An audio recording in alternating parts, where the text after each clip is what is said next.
Science جو ہے قرآن سے متصادم نہیں ہے، بلکہ قرآن تو کہتا ہے دیکھو یہ آیات ہے ہماری، یہ سارے جو فزیکل فینومینا ہیں یہ تو ہماری آیات ہیں، مطالعہ کرو ان کا، کھول آنکھ، فلک دیکھ، فضا دیکھ، یہ دیکھو سورج سے ابھرتے ہوئے، مشرق سے ابھرتے ہوئے سورج کو ذرا دیکھ، ان فی خلق السماوات والارض واختلاف اللیل والنہار والفلک التي تجری فی البحر بما ينفع الناس وما انزل الله من السماء من ماء واحيا به الارض بعد موتها وبث فيها من كل دابة وتصريف الرياح والسحاب المسخر بين السماء والارض لآيات لقوم يعقلون۔ یہ تمام فزیکل فینومینا جو ہے، اس آیت کو میں نے آپ کے علم میں ہوگا نام دیا آیت الآیات۔ کسی اور آیت میں اتنی آیتیں جمع نہیں ہیں۔ آیت اللہ کی نشانی، 10 آیتیں جو ہے اللہ کی نشانیاں وہ اس ایک آیت میں جمع ہیں۔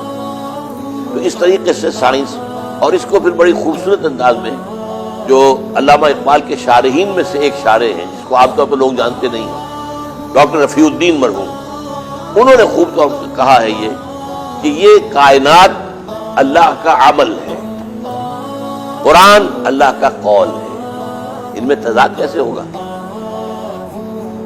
قول و عمل کا تضاد تو کسی عام انسان میں بھی ہو تو ہم سمجھیں گے گھٹیا آدمی ہے، اللہ کے قول اور عمل میں تضاد کیسے ہوگا؟ اس اللہ کے عمل کا مطالعہ سائنس ہے، اللہ کے قول کا مطالعہ یہ ہے کہ قرآن مجید پڑھے سمجھے، اور ان میں تضاد نہیں ہے۔ اچھا تضاد کیوں ہوتا ہے، محسوس ہوتا ہے، اس کی وجہ سمجھ لیجیے۔ قرآن مجید میں جو سائنٹیفک فینومینا کا ذکر آیا ہے، اب ظاہر بات ہے آج سے 1000 سال پہلے تفسیر لکھ رہا ہے ایک شخص، اس وقت سائنس کی معلومات اتنی محدود تھی کہ وہ اپنے دور کے تقاضوں کے مطابق اس کی تفسیر کر رہا ہے، لہذا وہ آج کے دور سے ٹکرا رہی ہے۔ تو تفسیر ٹکرائے گی، قرآن نہیں ٹکرائے گا۔ یہ جو ڈاکٹر مورس بوکائی نے بہت بڑی بات کہی، جس نے کتاب لکھی دی قرآن دی بائبل اینڈ سائنس، اس نے یہ بات کہی ہے، بہت عمدہ بات کہی ہے، قرآن میں کوئی ایسی شے نہیں میں نے پائی جسے سائنس نے غلط ثابت کر دیا ہو، جبکہ بائبل میں موجود ہے۔ اور وہ موجود کس لیے ہیں؟ اس کی وجہ ہے اصل بائبل تو گم ہو گئی تھی، 587 قبل مسیح کے بعد اصل تورات دنیا میں نہیں ہے۔ یہ تو بعد میں جو ہے کوئی 100 یا 150 برس کے بعد لوگوں نے اپنی یادداشت سے تورات لکھی ہے، وہ تورات تو گم ہو گئی تھی۔ نیبوکڈنیزر کا جب حملہ ہوا ہے یہ یہودا پر، یہودا جو ریاست تھی یہودی، تو اس کے بعد تو تورات نہیں۔ جب انسانوں نے اپنی یادداشت سے مرتب کیا تو اس وقت کے علم جو سائنسی تصورات تھے وہ اس کے اندر خود بخود آ گئے، لہذا اس میں تضاد ہے، ورنہ اللہ کا کلام وہ بھی تھا، اس کے اندر تضاد نہ ہوتا۔ قرآن محفوظ ہے، لہذا قرآن میں کوئی شے ایسی نہیں ہے جسے سائنس نے غلط ثابت کیا، البتہ تفسیروں میں آپ کو معلوم ہو جائے گا۔ اچھا اسی طرح احادیث کے اندر بھی ظاہر بات ہے کہ حضور کا کام تھا لوگوں کو تذکیر، نصیحت، ایمان پیدا کرنا، تو بعض چیزیں جو اس دور کے تصورات کے مطابق تھی آپ نے انہیں کو استعمال کر لیا لوگوں کو بات سمجھانے کے لیے۔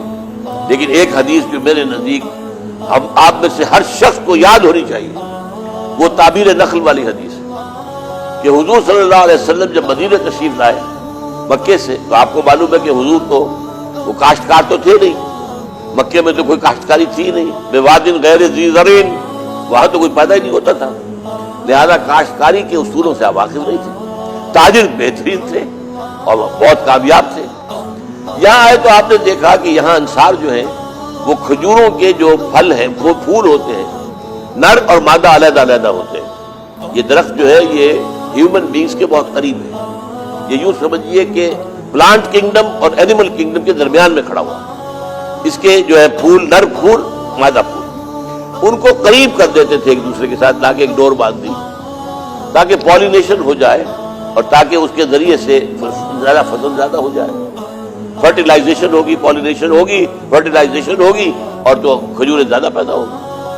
حضور نے دیکھ کر کہا کہ اگر آپ لوگ ایسا نہ کریں تو کیا ہے، یہ نہیں کہا آپ نے کہ مت کرو ایسا، میں یہ بات نہ کریں تو کیا ہے۔ اب میں سمجھتا ہوں کہ اس کا اصول حضور کے سامنے کیا ہوگا کہ نیچر جو ہے وہ اپنے معاملات خود طے کر لیتی ہے، خام خواہ اس میں دخل دینے کی تمہیں کیا ضرورت ہے۔ لیکن یہ کہ انہوں نے نہیں کیا، فصل کم ہو گئی۔ اب آئے حضور کے پاس ڈرتے ڈرتے، حضور آپ نے فرمایا تھا کہ نہ کرو تو کیا ہے، ہم نے نہیں کیا، فصل کم ہو گئی ہے۔ اب آپ نے فرمایا دیکھو انتم عالم بامور دنیا کو، یہ قول آپ میں سے ہر ایک کو یاد ہو جانا چاہیے۔ سائنس کی کسی بات کے معاملے میں ہمیں اگر کوئی حدیث کے اندر کوئی چیز نظر ٹکراتی نظر آئے، لیکن سائنس کی وہ بات وہ تھیوری نہ ہو، فیکٹ ہو۔ تھیوریز تو بدلتی رہتی ہیں، اس کے معاملہ اور ہے، لیکن فیکٹ اگر کوئی ثابت ہوا ہے تو اگر حدیث میں کہیں اس کے خلاف کوئی بات کی ہے تو ہمیں سائنس کی بات قبول کرنی ہے، اس لیے کہ حضور کا قول موجود ہے۔ یہ ہے کہ جو اس کا محکم ترین چیز جو ہے جس کی بنیاد پر یہ طے کیا جائے گا، انتم عالم بامور دنیا کو، تم اپنے دنیاوی معاملات کو مجھ سے بہتر جانتے ہو۔ اس حوالے سے ان چیزوں کو ذہن میں رکھیے۔